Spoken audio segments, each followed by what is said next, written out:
శుక్రుడు, గురువు, కుజుడు వీళ్ళు బాగలేకపోతే సంతాన యోగం ఉండదు. కొంతమందికి ఐవీఎఫ్కు పోయినా సంతాన యోగం ఉండదు. కొంతమందికి లాస్ట్కు సరోగసి ఆప్షన్. సో సరోగసికి పోవాలంటే చాలా బడ్జెట్ కాబట్టి చాలామంది ఐవీఎఫ్కి పోతారు. కానీ ఐవీఎఫ్కి పోయి కూడా చాలా లక్షలు ఖర్చు పెట్టుకున్న బీద వాళ్ళు, తినడానికి తిండి లేని వాళ్ళు కూడా 30-40 లక్షలు ఖర్చు పెట్టి ఐవీఎఫ్లోకి పోయినటువంటి నాకు తెలుసు. సో దీనికంటే బెటరు నేను చెప్పినట్టు హ్యాపీగా కామాఖ్యకి వెళ్ళిపోవాలి. సంతానం లేకపోతే కామాఖ్యలో ఒకరోజు నిద్ర చేసుకోవాలి. హ్యాపీగా కామాఖ్యలోనే ఉండి అక్కడనే కలిసే ప్రయత్నం చేయండి. ఫిజికల్గా డేట్లు చూసుకోండి. సర్కిల్ తెలుసు అందరికీ, కనుక్కోండి. డాక్టర్ని అడగండి మీ సర్కిల్ ఏమొస్తుంది, మెన్సెస్ సర్కిల్ చూసుకోండి. హ్యాపీగా వెళ్ళండి. కామాఖ్యలో నిద్ర చేయండి. అక్కడే కలవండి భార్యాభర్తలు. ఖచ్చితంగా సంతాన యోగం ఉంటుంది. సో హ్యాపీగా సంతానాన్ని పొందండి. రైట్. ఈ మధ్య కాలంలో ప్రతి 10 జంటల్లో వింటున్న 5 నుంచైనా కామన్గా వినేది సంతానలేమి సమస్యలు అనేవి. మీరు అన్నారు హాస్పిటాలిటీ అని. Majority of the hospitals is IVF centres, సంతానలేమి సాఫల్య కేంద్రాలు అని చెప్పి గల్లీకి ఒక 2-3 మనకి ఇప్పుడు కనిపించేస్తున్నాయి. నిజంగానే జాతకాల ప్రభావం అంటారా, హ్యాబిచువల్ ఇష్యూస్ అంటారా? సంతానం ఎందుకు కావట్లేదు అనే దానికి ముఖ్యమైన సమస్య జాతకాలు.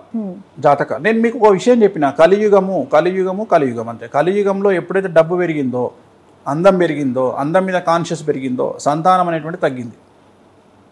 రెండోది, పుట్టిన సంతానానికి కూడా హెల్త్ ప్రాబ్లమ్స్ పుడుతున్నారు. ఆటిజం. అందం మీద కాన్షియస్ పెరిగితే ఖచ్చితంగా పెళ్ళైన తర్వాత కనాలనుకుంటారు, బట్ అది ఇద్దరి దగ్గర ఒకరిని అందం కాదు నేను మాట్లాడేది. నేను అనేది అందం డిఫరెంట్ కాన్సెప్ట్. ఇప్పుడు నయనతార ఉంది. నయనతార బికాజ్ ఆఫ్ అందము అంటే ఆమె ఏంది అంటే ఆమె శరీర సౌష్టంలో ప్రాబ్లం వస్తుంది, తను సినిమాలు చేయాలి ప్రాబ్లం వస్తుంది కాబట్టి తను సరోగసికి పోయింది. నేను అట్లా మాట్లాడతలేను.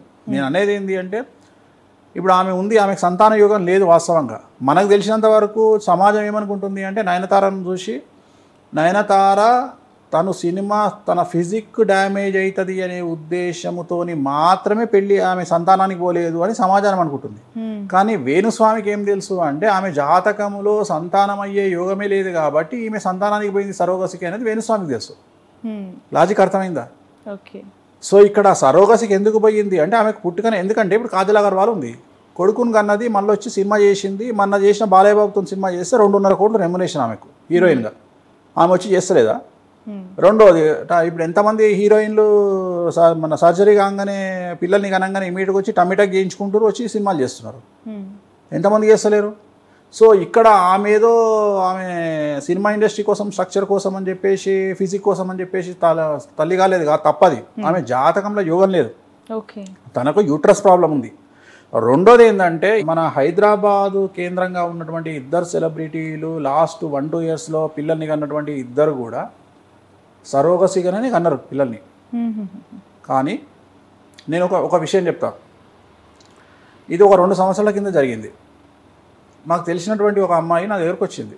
జాతకం చూసి, అమ్మ నీ జాతకంలో సంతాన యోగం లేదని చెప్పిన. సంతాన యోగం లేదు అంటే ఆ అమ్మాయి ఒక మాట చెప్పింది, సంతాన యోగం లేదు గురువు గారు, కానీ మా ఆయన 2వ పెళ్లి చేసుకుంటా అంటుండు, నన్ను ఏం చేయమంటారు? డాక్టర్ దగ్గరికి పోయిరట. డాక్టర్ దగ్గరికి పోతే డాక్టర్ చూసి అబ్బాయి కౌంట్ బాగానే ఉంది కానీ అమ్మాయి జాతకంలో సమస్యలు ఉన్నాయని చెప్పిండట. చెప్తే వాడేమంటాడు, అవకాశం దొరికింది వానికి, మొగడుకి, నేను ఇంకో పెళ్లి చేసుకుంటా, పిల్లలు పుడతలేరు కదా. సో ఈ సాకుకు అడ్డం చూపించి ఇంకో పెళ్లి చేసుకుందామని స్కెచ్ చేసిండు. ఈ పిల్ల ఏమంటుందంటే, అమ్మాయి గురూజీ నా మొగడు ఇట్లా ప్లాన్ చేస్తున్నాడు, సో దీనికి నేను ఒక విరుగుడు ప్లాన్ చేసిన. ఏందమ్మా? ఏం లేదు, కడుపు వచ్చిందని మా తల్లిగారింటికి పోతా. చూడమ్మా ఇది ఎంత డ్రామాటిక్ ఉంటుందో. కడుపు వచ్చిందని మా తల్లిగారింటికి పోతా, 9 నెలలు ఆడనే ఉంటా. నేను ఆల్రెడీ వేరే దగ్గర దత్తతకు ఒక పిల్లని మాట్లాడుకున్నా, అప్పుడే పుట్టిన పిల్లగాని, ఆమె డెలివరీతో ఉంది. పిల్ల పుట్టినా పిల్లగాడు పుట్టినా డెలివరీ కాగానే పట్టుకొస్తా. పట్టుకొచ్చి నాకే పుట్టిండు అని సీన్ క్రియేట్ చేస్తా. మళ్ళీ సీన్ క్రియేట్ చేస్తా అంటే మరి ఆడబిడ్డ నేను అంతా మేనేజ్ చేసుకుంటా. నేను హాస్పిటల్ మేనేజ్ చేసుకుంటా, డాక్టర్ని మేనేజ్ చేసుకుంటా, అన్ని మేనేజ్ చేసుకుంటా. నేను నమ్మిస్తా. ఇప్పుడు నువ్వు ఈమె పుట్టిందంటావా, సరోగసి అంటావా, లేకపోతే ఐవీఎఫ్ అంటావా? ఇట్లాంటి సీక్రెట్లు ఎవరి దగ్గర మాట్లాడతారు? మాదైనా మాట్లాడతారు కదా, నమ్మకం వల్ల. నేను అందుకనే పేర్లు చెప్పట్లేదు. ఇప్పుడు నేను ఏం చెప్పాలి? ఇప్పుడు ఆ అమ్మాయి ఉదాహరణ, నేను ఆ భార్యాభర్తలు 2 నా దగ్గరకు వచ్చినప్పుడు, ఆ పిల్ల బంధువులు నా దగ్గరకు వచ్చినప్పుడు నేను ఈ అమ్మాయికి సంతాన యోగం లేదు అని చెప్పిన. చెప్తే ఆ అమ్మాయికి ఒక్కదానికి తెలుసు సంతాన యోగం లేదని. ఆ అమ్మాయికి కూడా తెలిసి ఏంటంటే ఆ అమ్మాయి తర్వాత నేను ఏదైతే చెప్పిందో అదే చేసింది. ఇప్పుడు ఆ అమ్మాయి కొడుకుని వేసుకొని తిరుగుతుంది. వానికి 1 ఇయర్. ఓకే. సేమ్ నేను చెప్పినట్టు లోపల బట్టలన్నీ పెట్టుకుంది, చీరలు గీరలన్నీ పెట్టి మొత్తం మీద కడుపు వచ్చినట్టు నమ్మకాన్ని క్రియేట్ చేసింది బంధువులల్లా. తల్లిగారింటికి పోయింది. బట్ ఎక్కడ ఒక చిన్న డౌట్ కూడా రాలేదు, ఎక్కడ రాలే, ఎవరికి కూడా, ఎవ్వరికి రాలే. చాలా సినిమాటిక్ స్టోరీ. సినిమాటిక్ ఇప్పుడు చాలా జరుగుతున్నాయి ఇట్లా కేసులు.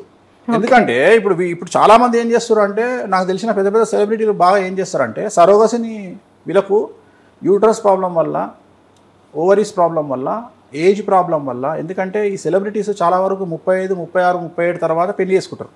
వీళ్ళకి సంతాన యుగం చాలా తక్కువ మందికి ఉంటుంది ఆ ఏజ్లో. అప్పుడు ఏం చేస్తున్నారు వీళ్ళు అంటే సరోగసికి పోతున్నారు. మొత్తం సరోగసికి పోయి అవుట్కమ్ ఏం చేస్తున్నారు అంటే వీళ్ళే అన్నట్టు బిల్డప్ ఇస్తున్నారు.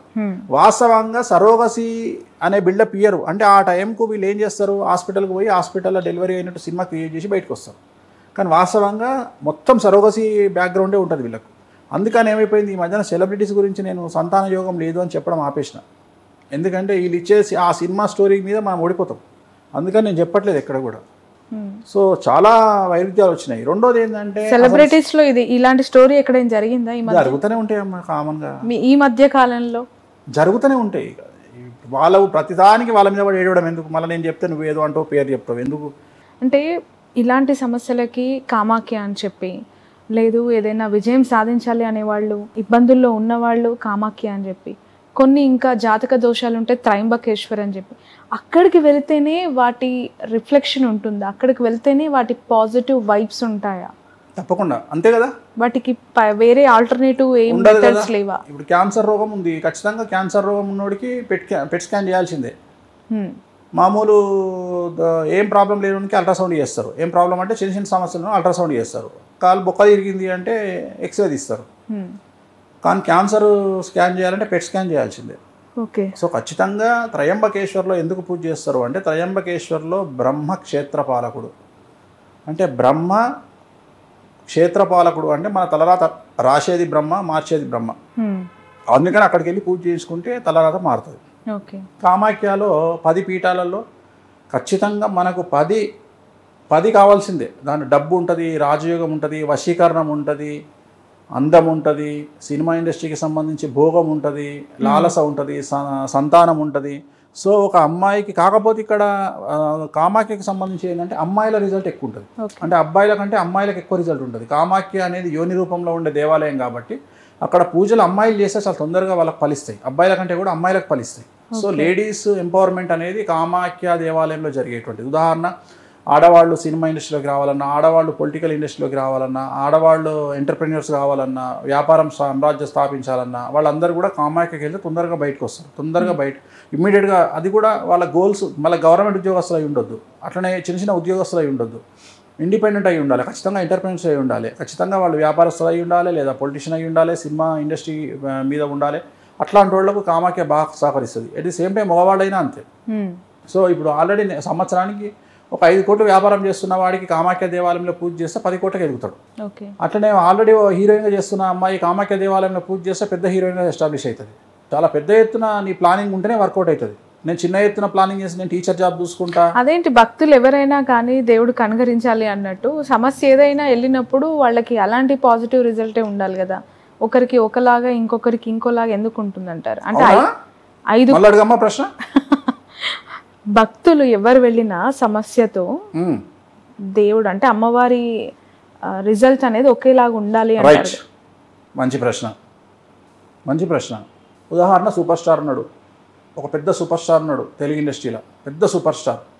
ఆయనకి హెల్త్ ప్రాబ్లం వచ్చింది, ఏఐజీ హాస్పిటల్కి పోయిండు. ఏఐజీ హాస్పిటల్లో 5 స్టార్ సూట్స్ అని కొత్తగా పెట్టారు. ఒక రోజుకు 4.5 లక్షలు. వాళ్ళ దగ్గర పనిచేసే డ్రైవర్ పోయిండు అదే రోగంతో ఏఐజీ హాస్పిటల్లో. రోజుకు 4.5 రూమ్, 2 సున్నాలు తీసేసారు. మరి ఒకే రోగంతో ఒక హీరో దగ్గర పనిచేసే వాచ్మెన్ పోతే ఇద్దరికి సేమ్ కావాలి కదా ట్రీట్మెంట్ ఖర్చు. ఒక ఆయనకు రోజుకు 4.5 లక్షల రూమ్ ఎట్లయితుంది, ఒకరికి 4.5 రూమ్ ఎట్లయితుంది? దాన్నే యోగం అంటారు. ఓకే. నా దగ్గరికే వచ్చిండు ఒక టీచర్, వచ్చిండు జాతకానికి, ఈ సంవత్సరం నువ్వు 50 కోట్లు సంపాదిస్తావు అంటే నమ్ముతాడా? నమ్మడు కదా. టీచర్కి ఏం సమస్యలు వస్తాయి? ప్రమోషన్లు కూడా ఉన్నాయి. టీచర్కి ఏం సమస్యలు వస్తాయి?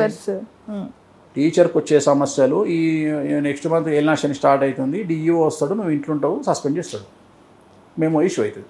గివే సమస్యలు టీచర్కి వచ్చేది. ఓకే, ఇంతకంటే టీచర్లకు సమస్యలే ఉండవు. టీచర్లకు ఉండే సమస్యలు ఒక డిఈఓతో తప్ప ఇబ్బందితో ఉండవు. లేదంటే ఊర్లో సర్పంచ్తో ఉంటాయి. ఉసుక్కున్న టీచర్ కనుక వేరే పార్టీ ఇవ్వడం తెలిస్తే ఆ ఊర్లో సర్పంచ్ రోజు వచ్చి టార్చర్ పెట్టిపోతాడు, టార్గెట్ చేసిపోతాడు ఈ టీచర్ను.